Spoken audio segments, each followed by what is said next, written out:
Bizarre Brain Comics.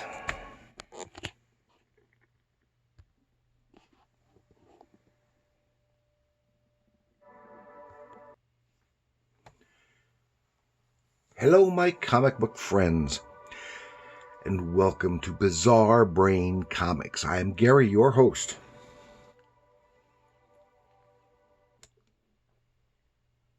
This is where I like to take a look at some older comics, talk about the characters and creators, and examine the stories and the art.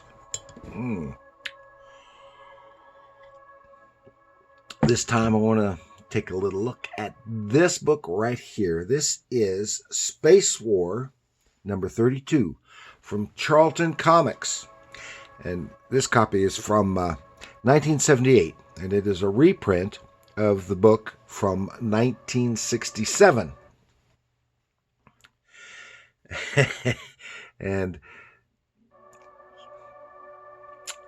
now there's something a little unusual on the cover of this book, and hopefully you can see it because I'm not going to tell you what it is. And yeah, this is a book. A couple weeks or so ago, I saw a video which Classic Comic Book Collector was showing some of the books that he had recently acquired, and this was one of them.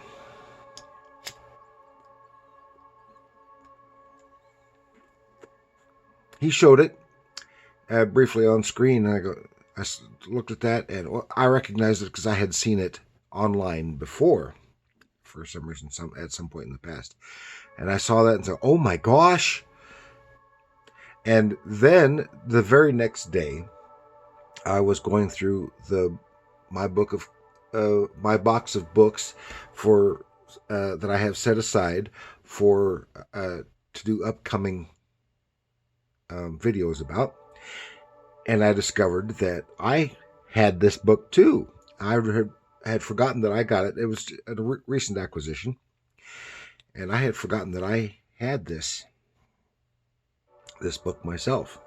So it went like to the head of the line for upcoming videos. I showed this cover this book to my wife, and she saw that, and she just, "Oh my gosh," and she laughed. And it's funny. It's funny. I have to wonder, because Pat Boyette is the artist on this. It was written by Sergius O'Shaughnessy, and it was edited by Dick Giordano. He was better known from his DC days. And I had to wonder, how did this get past the editors and the executives, whomever at Charlton, because of course Charlton really didn't care that much. How to get past the Comics Code Authority, not only in 1967, but how did it get past all those people again for the 1978 reprint? Without at least some little modification.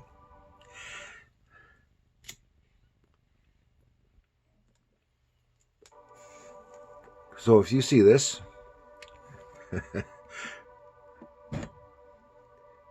hopefully you see what I'm talking about. Okay, as I said, this is from Space War number 32, Charlton Comics. Oh, yeah. And as I said, it's written by Sergius O'Shaughnessy. Now, Sergius O'Shaughnessy is a pseudonym for Denny O'Neil. Yeah, Denny O'Neil from all the DC stuff, especially he's best known for like his Batman and his Green Lantern, Green Arrow, and some of his Wonder Woman stuff, and drawn by Pat Boyette. I always got the impression that Pat Boyette, because this was still relatively early in his comic book career, and he just never seemed the kind to pull a stunt like this, just from having read about him. Okay, at this point in time, Pat Boyette is known for being the co-creator of Peacemaker at Charlton, who is now a character from at DC Comics, and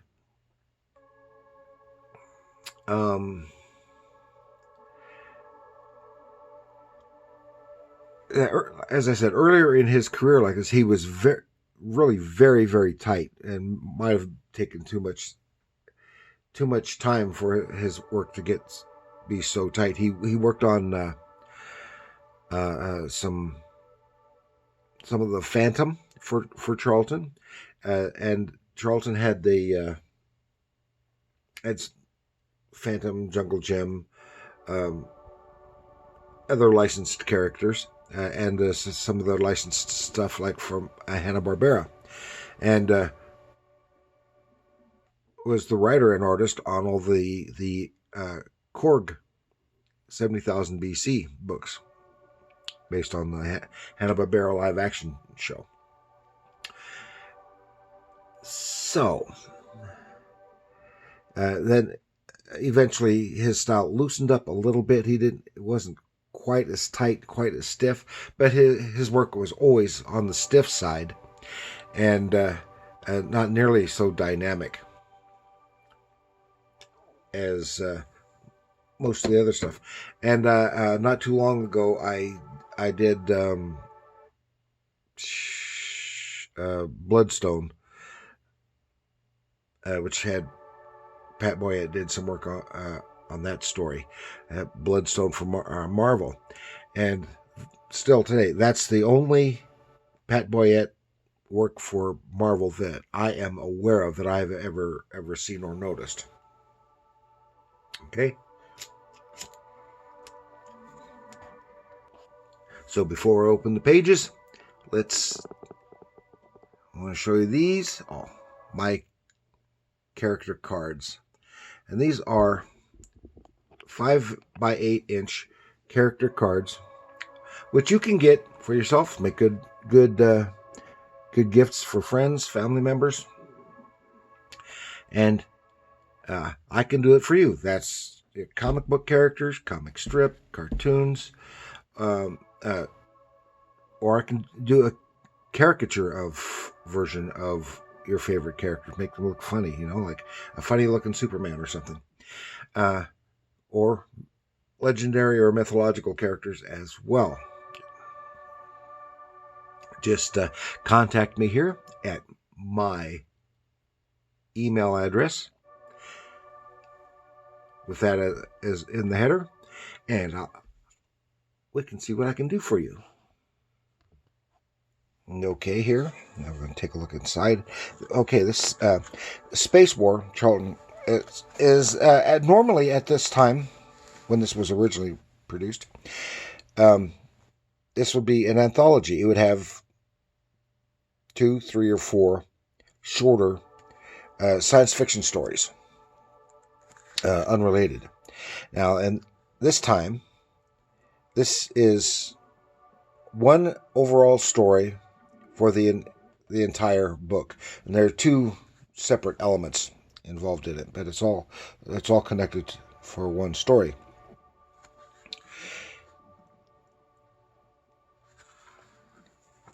Science fiction. Okay, here, first page, we get to see these undefined characters, and there we see. Now, one of the things is in this issue, Pat Boyette was using a duotone paper, so he could get grayscale. And these people are in this rubble, the devastated world sometime in the future. And it was the fireballs. Collision from outer space, which decimated the planet. And then it goes back to talk about this with sometime undefined time in the near future. The threat of nuclear war was hanging over the entire world, and so some countries, they got together and said, since everyone's got these nuclear weapons and it would devastate the whole world, we've got to have a stronger deterrent. And so those built this doomsday bomb, reminiscent of Planet of the Apes in a way, beneath Planet of the Apes, in which, in this case, if anyone set off a nuclear bomb anywhere on Earth, this bomb would go off shortly afterwards. Had detectors all over the planet, would go off and destroy the entire planet, ensuring that there would be no winner. And it's basically a more advanced version of mutually assured destruction. It says doomsday machine, end of war, yada yada yada. And this one guy, dictator, said, "Oh, this will make it easier for me to take over the entire world." Meanwhile, there's some astronauts up in space. He has a special non-nuclear weapon that would send up fireballs and stuff, and allow him to non-nuclear, so people could not retaliate against him. And his conventional, so-called conventional weapons were more powerful. So he did that while from the space platform they launched something that to intercept the missiles, which the fireballs, which had the unintended consequence of sending a firestorm all around the world, destroying civilization, but leaving just a few pockets of survivors. And the astronauts thought that, well, they were the only ones left. The whole planet was devastated, not realizing that there were survivors. So they decided, here we see the survivors, and it's caused mutations of various kinds, people with various abilities. This is reminiscent of the X-Men in a way. And the astronauts then said, well, maybe we have a possibility. They took off to Venus, said, hoping that, of course, this is very naive. At this time, there wasn't as much known about Venus, and they were still drawing on 1950s science on Venus before we knew that Venus was a hell, about the extreme temperatures and pressures on the surface of Venus. So here we see it has interesting page layout and good visual storytelling by Pat Bayet, as usually is. They land on Venus, find it relatively habitable, and they find footprints, and they think there's a person, a human on Earth, wondering how he got there. Well, he's being a bit kind of sneaky, trying to stay away from these guys, but still observing. They set up a trap to capture him because they want to find out how he got here. Then they see, well, he doesn't appear human. He looks like he might be some kind of alien, humanoid alien. Then they intercept radio transmissions from Earth and said, oh, there are survivors. So they head back to Earth on their nuclear-powered spaceship. So they go and they land on Earth, and not realizing, now this part is silly, that their landing set off the detectors for the doomsday bomb. Doomsday, doomsday, doomsday. They've got 24 hours before it's going to blow up and destroy the entire world. And of course, it would have been stupid to have had, while they're using nuclear-powered spacecraft, to have detectors so sensitive that the spacecraft would set off these detectors and cause the bomb to go off. So they got 24 hours before the bomb goes off, and they find that these mutants have different abilities. Some are like clairvoyance. She cannot see. She's blind, but she can see the future, sees flames and stuff at the site of the bomb. This other one has abilities to set fires remotely and burn things intensely, so they try to burn through and to destroy the doomsday bomb, none of which works. Then the guy who was the alien appeared to be the alien that they got on Venus.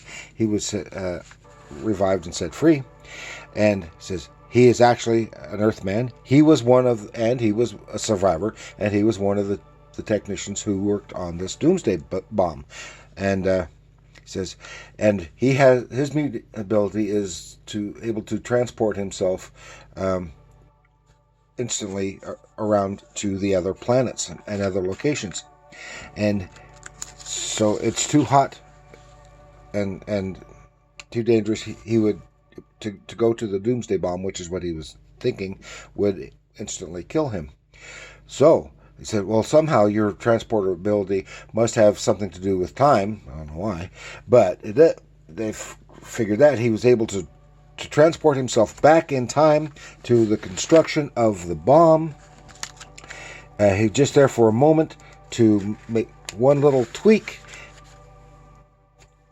in the gadget, so that when he came back, the bomb never went off because he had sabotaged it. But it was still an imminent threat hanging over the world. But now they had to concentrate on rebuilding a new world for everyone, and but they knew that they had to stay away from nuclear weapons in the future.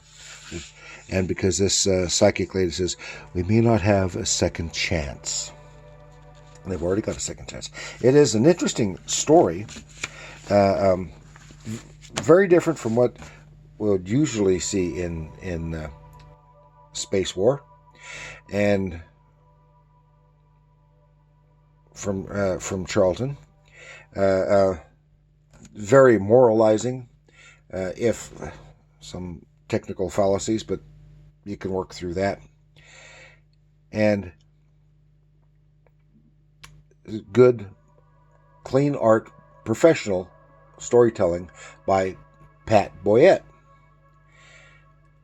And when I was a kid, I did not care for Pat Boyette's art, but as I got older, like some of the other artists I've known too, I grew to appreciate his artwork and his professionalism, storytelling capabilities.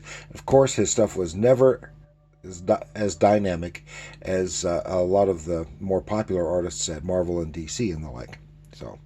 So, did you find what I was talking about on the cover of this book? Leave a comment and tell me what you think. What is wrong with the cover of this comic? So please like, share, subscribe, and leave your comments. Do you like the Space War? Do you like Pat Boyette? Are you a Charlton Comics fan? How did that get past editorial? And do you see what I see? Because as soon as I saw that, that's what I saw. I go, oh my gosh. So that's all we've got. Thanks for joining me. And remember, comics are art.